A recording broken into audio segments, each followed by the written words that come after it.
We all recognise the face. I mean, how could we forget? 15 years after the Port Arthur massacre, that photo of Martin Bryant still sends a shiver down the spine. Nowadays, we like to think that his eyes are a little crazy, and that expression is ever so slightly off-kilter. But that's all in hindsight. The fact is, apart from being a bit troubled as a kid and intellectually limited, really, Martin Bryant could be anyone's son. But he just happens to be Carleen Bryant's son, and the burden of that has been devastating for her. Carleen Bryant is tormented by the same questions that trouble us all. What made a seemingly ordinary, if dim-witted young man go out and kill 35 people? And have we learned anything from that dreadful day?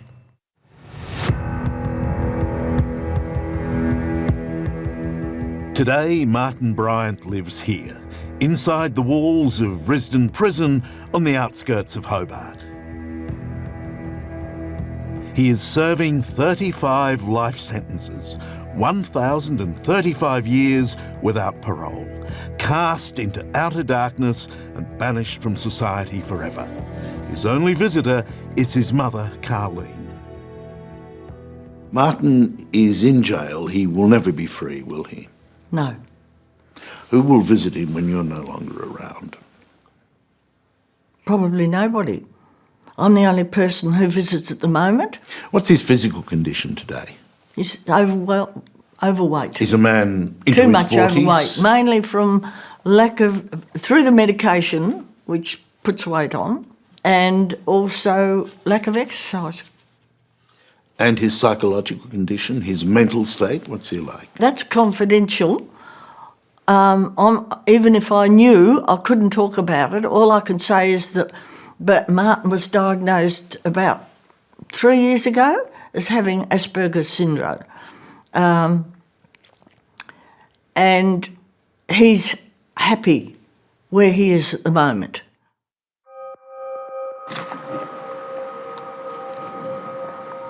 Carleen Bryant is difficult to interview. A softly spoken woman who has arguably been as damaged by the events of that day as many of the survivors. I felt at the time that because I'm Martin's mother, I was being held accountable in some way for all these crimes. People up here.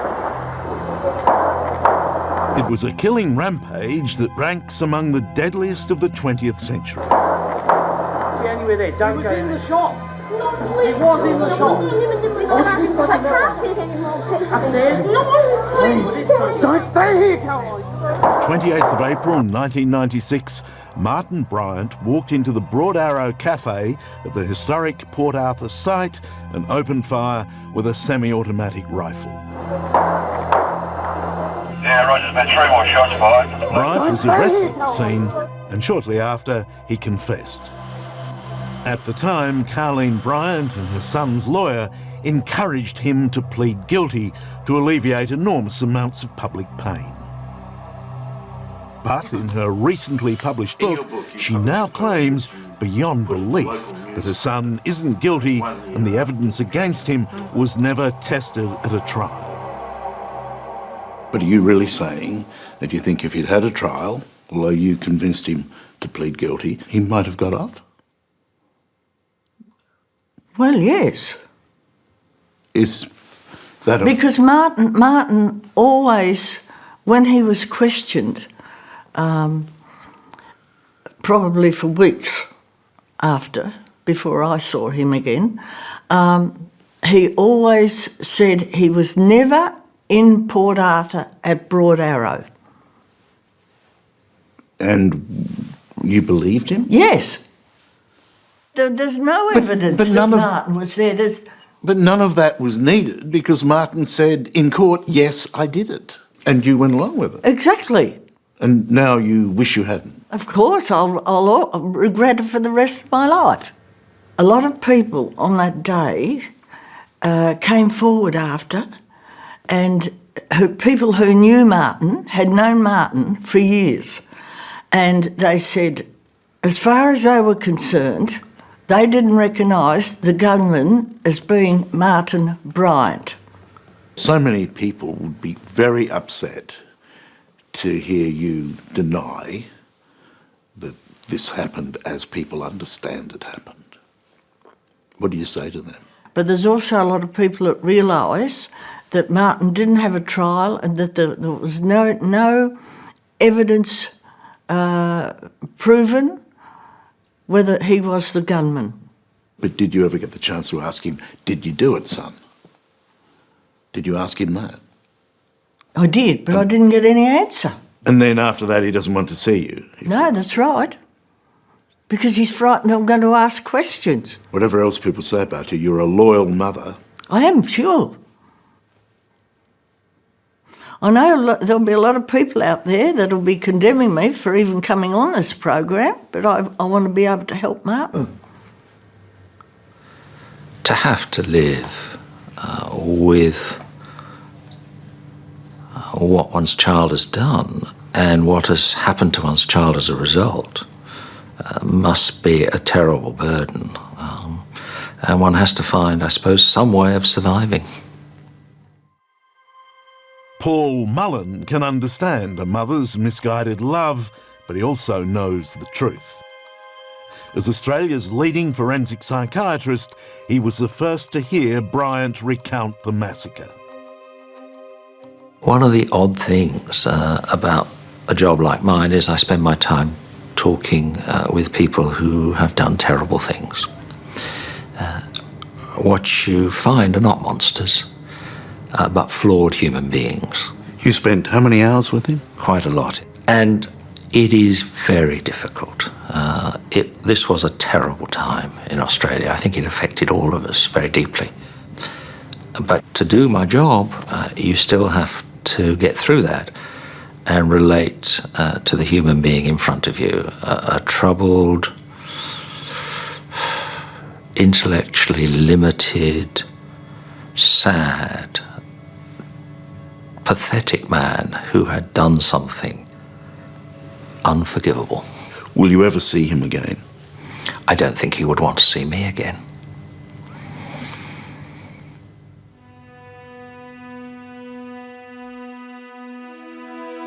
All the people that are dead are in the cafeteria and around the bus.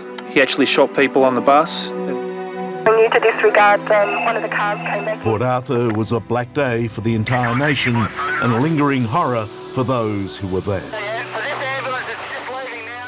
I know that you tend not to talk about that dreadful day 15 years ago, but you must think about it a lot, even now. Oh, well, a day never goes by that you don't think about it. Vera Jari and Coralie Lever were on holiday together with their husbands at the wrong time and the wrong place. Their men, Ron and Dennis, were ordinary blokes who turned out to be heroes. They died shielding their wives from the hail of bullets.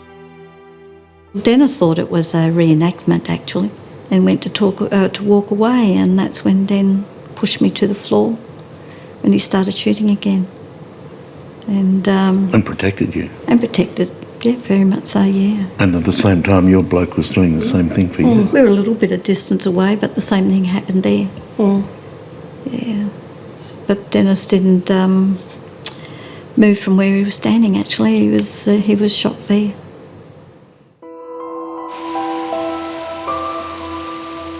Three or four people dead that were covered up near the buses. He still doesn't communicate a lot, does he? He doesn't talk about the events. No, he doesn't. He's never talked about them. Would you like him to? Yeah, for sure.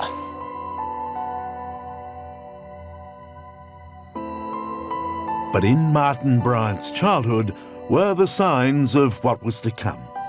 Despite her denial, his mother's recollections of her young son might, in retrospect, reveal the first fateful steps to Port Arthur. Because he couldn't entertain himself, we'd often find toys that were broken at a very young age, that was. What, broken in temper or...? Yeah, I don't know, whether temper, frustration. Martin was different, I'll put it that way, but as far as abusing people and being nasty, no. How is it that your view is so different from the one that has been so widely reported? Well, I mean, I'm his mother. I know what he was like. Yes, he was annoying, like most boys are, especially with their sisters. But as he got older and Lindy started bringing a few friends home, or they would bring her up, he started turning very nasty towards them. What form did that take? He'd just shout at them and tell them not to ring anymore, and abuse them if they came there to the house. Did you have any sense of foreboding that this kind of behaviour could get worse? Not until the psychiatrist told us. They said he would never ever be able to hold a position down, simply because he would aggravate people to such an extent that he'd always be in trouble. Martin Bryant first came to public notice in 1979 when he was interviewed after an accident with fireworks. I broke the stick trying to get out, but I couldn't, and it made a hole through my jeans. Despite a serious injury, he displays the characteristic inappropriate behaviour which was much later diagnosed as Asperger's syndrome. Do you think you'll be playing with firecrackers anymore? Yes. Don't you think you've learned a lesson from this? Yes, but I'm still playing with it. Fireworks aside, Bryant's was the unnoticed and lonely childhood of an individual unable to make friends. Until finally, at 19, he met Helen Harvey, the rich, middle-aged, eccentric heiress to the Tattersall's lottery fortune.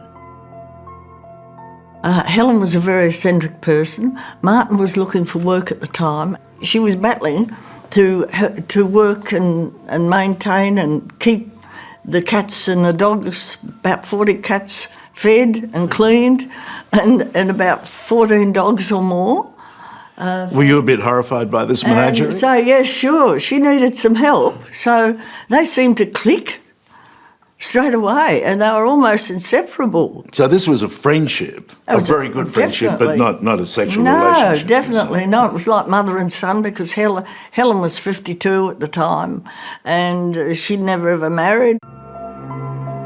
In the chronicle of misfortune that dogged Martin Bryant's early life, Helen Harvey died in a car crash. And then fate struck again when his father, Morris, the only man he could ever talk to, committed suicide. Well, once again, Martin lost one of his, the last of his close friend. Not long after Helen had Not died. long after Helen. He was absolutely devastated. I mean, how would Morris have possibly handled what happened a bit later? Well, I don't believe it would have happened.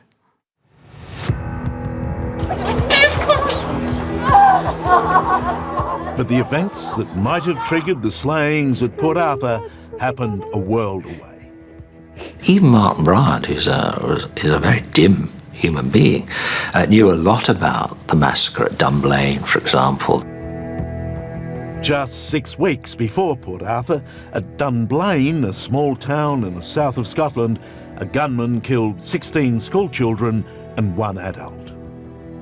The first thing is that almost all of these mass killings start off with a project for suicide. So these people intend to die amongst their victims.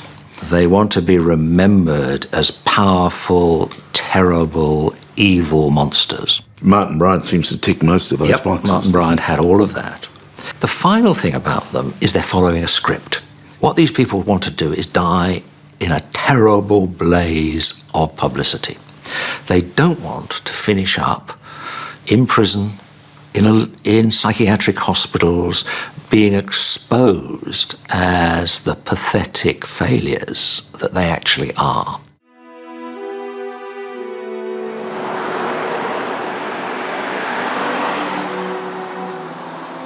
Determined that life should go on, Coralie Lever is now a leading member of the Australian Bravery Association, which promotes the recognition of everyday heroes.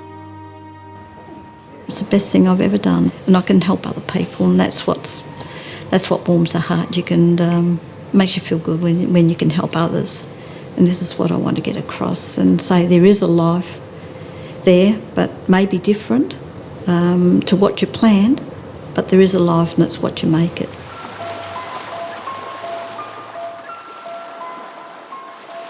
Incidentally, the world is still a beautiful place. It is. It certainly is. Since she's written and spoken out, people might tend to blame her now. Can you attach blame to the parent of someone like Martin Bryant? Not in the least. You just have to feel sorry for her. It's irrational, of course, but testament to the maternal bond that a parent can cling to love in the face of such a monstrous truth.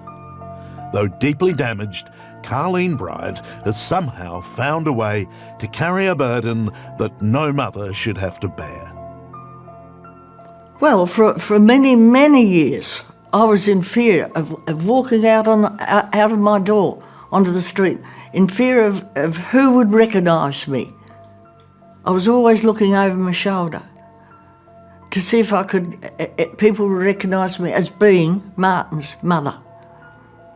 But since then, people have said, you go out, you hold your head high, you've got nothing to be ashamed of.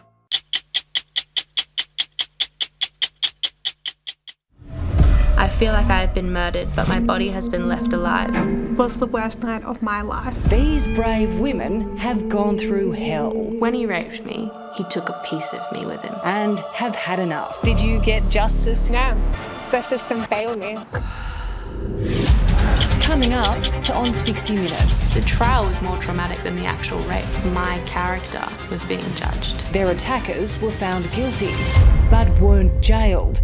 Community service. Are you joking? It was a slap in the face. What's up with our justice system? Can you understand why complainants feel like they are on trial? They're not on trial. Does it need to be changed? So he can go and cuddle some puppies, and that's considered justice. That's next on 60 Minutes.